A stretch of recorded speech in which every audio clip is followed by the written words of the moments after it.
It is a tag video about books and cats, because why not? Want to say hi? Say hi! Say hi to our friends.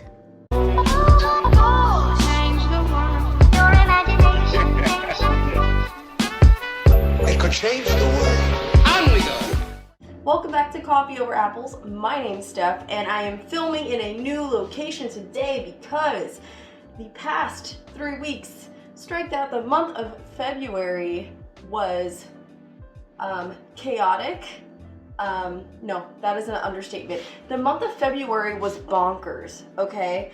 So I'm filming on my phone right now because that is my life. I don't have my camera right now. I am not in my usual setup. There has been construction going on in my house. I had a cold for the past 2 weeks, so I wasn't able to film anyway because I could barely talk without hacking my life away. The campus where I work reopened to welcome students back. The weather has been like, what is New York weather? What is East Coast weather? Hot, cold, I don't even know what to do with myself. So I figured I can bring you a tag video while making pancakes. Here's the plan. We are doing the Meow and Bout Books tag, and I was tagged to do this by Erik over at Break Even Books, and this is the companion video to a tag that he created called the Barkin Bout Books tag. So this tag was created by the booktube goddess. If you are not following Erik or the booktube goddess, I highly suggest that you do. They are two amazing booktubers, so please definitely go and check them out. While I mix my pancakes, question number 1 is Catnip, an addictive book or series that you devour in one sitting. Okay, so if you guys know me already, and if you don't, please don't forget to hit the subscribe button. I'm a huge manga reader. Reading manga is like most of my TBR, at least like probably half. Reading comics counts as reading books, fight me on it. But I've been reading with Sarah over at Sarah's Coffee Cup Inuyasha this year, so we are reading 5 volumes of Inuyasha every month for the rest of 2021. We started in January, and right now I am on book 11. So it has been a really fun time. Inuyasha is a classic series, and it's just like one of those anime classics that anyone who likes fantasy anime kind of is like already familiar with.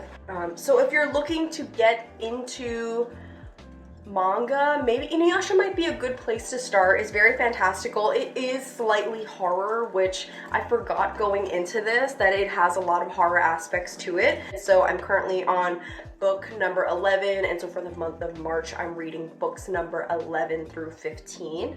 And I'm really loving it. I'm having so much fun. There's a really slow burn romance, and when I say slow burn, I mean like there's 56 volumes in this series, and we may not get our first kiss until volume 56. I'm kind of predicting it at this point. It's that kind of slow burn. That's a little too slow for me. Question number 2 is Litterbox, a book so stinky you want to bury it in the sand.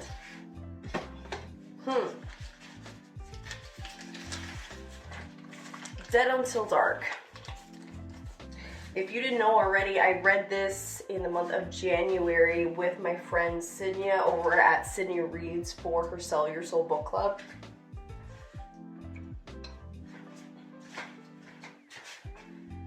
That book can go choke. Next time I'm doing a bonfire, chances are that that will be my kindling.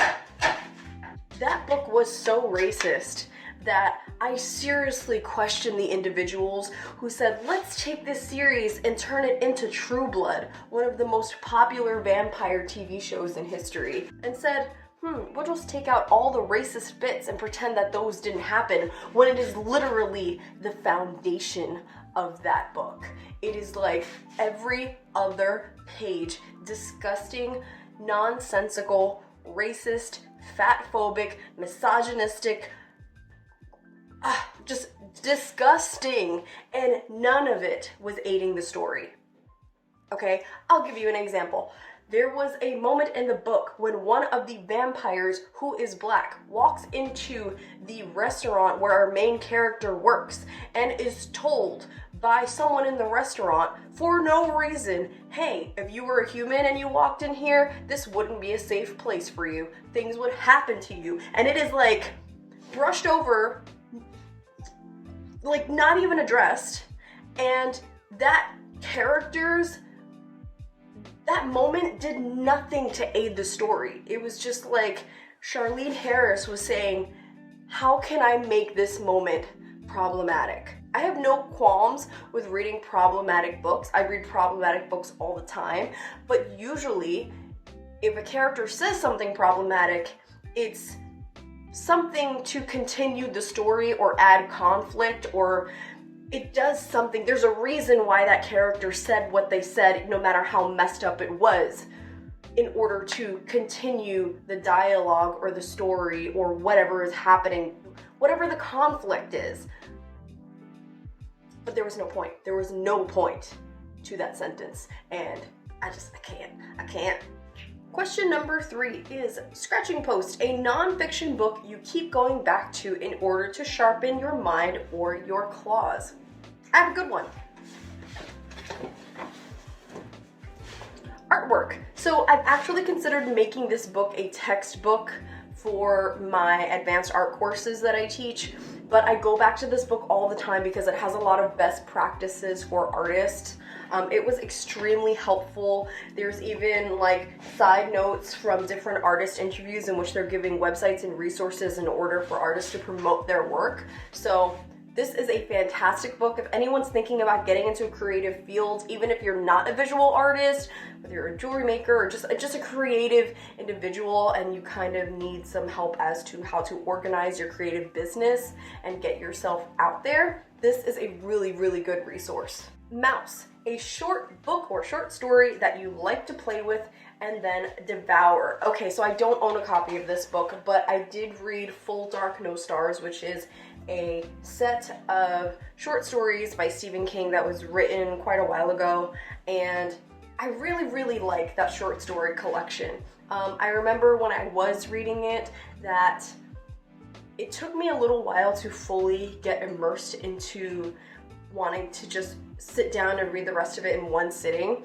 But of his short story collections that I've read, that is probably up there as one of my favorites because there were a couple moments that sent some shivers down my spine, and that's the goal with horror. So, you know, Stephen King has really been a hit or miss lately, and he is one of my favorite horror writers, as for lots of people. But some things he's been writing lately have not really been horror, but have been sold as horror, so questionable. But if you're looking for some good short stories by Stephen King, I do suggest that. Then we have Hairball, a book that you liked on the first read, but after the passage of time, you find it makes you want to throw up.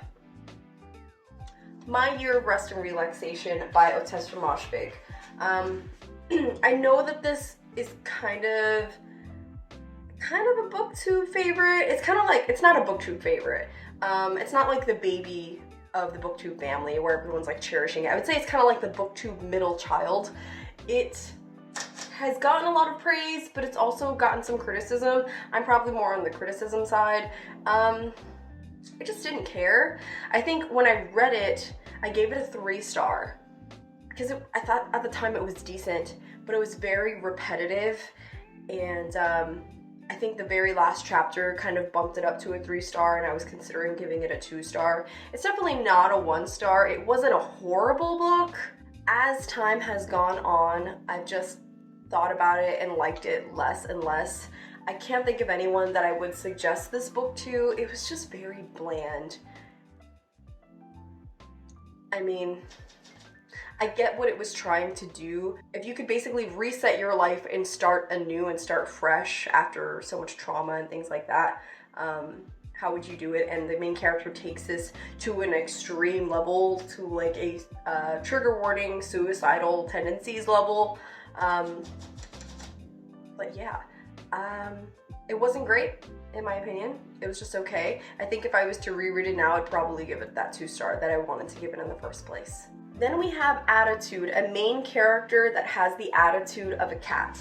I'm gonna cheat a little bit with this one because our main character is a cat. This is Jonesy, 9 Lives on the Nostromo, and I'm taking advantage of this question because I don't get to talk about this book enough. This book is so cute. It is like,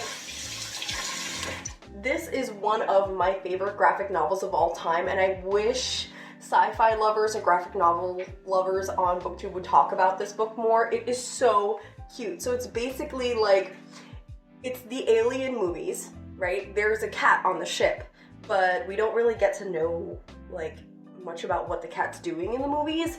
So this is a comic book about that cat, and he's playing with the little face hugger. He's so freaking cute. So it's kind of like we're following the story of Alien, the movie, but from the cat's perspective as to like what was happening, like what the cat was up to throughout the movie. So there's different sections where, like, if you could see, it's kind of the scene where one of the aliens first attacks one of the crew members, but the cat's being totally oblivious as to what's really happening because he's too busy doing cat things. It's just so cute. Like, I can think of a ton of all of my sci-fi friends who I would like to give this to. So if you're watching this and you're one of my sci-fi booktube buddies, please add this to your wish list so I can send it to you for your birthday or a holiday or something. Thank you. Then we have the question, Purrfect, a book or series that is so perfect that you can't find any flaws at all. Oh, how much do I love thee? Let me count the ways I love this book so much. This book was an instant 5-star by the time I got to like page 10. It is a novella, it's really short, and I read this last December, but look at how many tabs it has for a novella. It is so, so good. I can't hype this book up enough. I couldn't find any flaws with it. It was literal perfection. Like, this is on one of my top favorite books of all time. I loved it because it was simply an exploration of what it means to care for living beings, what it means to care for humanity and just humanity trying to do the right thing, because so much science fiction and so much explorations of these subjects are very dystopian, and this one, it wasn't utopian, it wasn't dystopian, it was just trying to exist, and trying to exist as the best kind of people that we could be given our circumstances. It has a little bit of an ambiguous ending, but I love that. It was so good. Then we have Hiss, your favorite horror or scary book. You guys know I love a good horror. I'm a big horror reader. Probably not as much as I would like to be, simply because I'm doing so many book clubs and other things that are not revolved around horror, but when I can, So this book scarred me. Is it the scariest book I've ever read? No, but the body horror in here is next level. Parasitic worms and science experiments gone wrong. It's kind of got that Lord of the Flies set up in the beginning with a troop of boys that are on this island. They're Boy Scouts and they're in a place where they shouldn't be at the wrong time. Nick Cutter has to be one of my favorite horror authors. I've only read 2 books by them so far, this one and The Deep, and both of those are on my like top most scariest books of all time. So if you want some really gross, nasty horror, check this out. Please excuse the noise in the back. That is the cat water fountain. Okay, 9 Lives, a series or author you liked, then was dead to you, but you liked again. Okay, so gotta be honest. I've been struggling so much. Tokyo Ghoul, the first season of the manga, is one of my favorite manga of all time. The first season of the anime is one of my favorite anime of all time. The second season of the manga, which is Re, I have been struggling with. When I say struggling, I mean like it's been a year and I haven't finished this manga series yet, but I finished other manga series and probably read double to triple the amount of manga that's in this series in the meantime. The reason I'm struggling with Re is because it is dense. It is information heavy. Luckily, my library had this one physical volume. It's like they just have volume number 5. They don't have any of the other ones. I'm not sure why that happened, but I'm hoping that picking this up physically will kind of get me back into the role to finish this series and then do the second video for my Tokyo Ghoul anime versus manga comparison video. That is one of the most successful videos on my channel, and I've been dying to do that for Re. However, there's not been many differences, so I'm kind of struggling as to what I can actually say. I'm hoping that as I get towards the end of the manga, there will be more differences in comparison to the anime, which there has to be, because the ending of the anime was like, what is happening? But I'm struggling. So I really loved the first one, fell off for a while, and now I'm trying to get back into it. But it's just really dense. And the second season took a totally different direction than I thought it was going to. Whereas the first season was very focused on the ghouls, this one's very focused on the doves, which is like the police force. And I'm just not caring as much, but that's okay. So now I have to tag a couple people for this video. So I am going to tag Darian from Darian Reads. I'm going to tag Rachel from Let Me in the Library. I'm also tagging Sandy over at Sandy Goldston Booktube. And I'm tagging Cece from Cece's Reading Journey. All of them are amazing booktubers. Please definitely go and check them out. I run some book clubs with some of them, and I also run a couple monthly reading sprints and stuff with some of them. So please check out everyone. Everyone's links will be in the description below.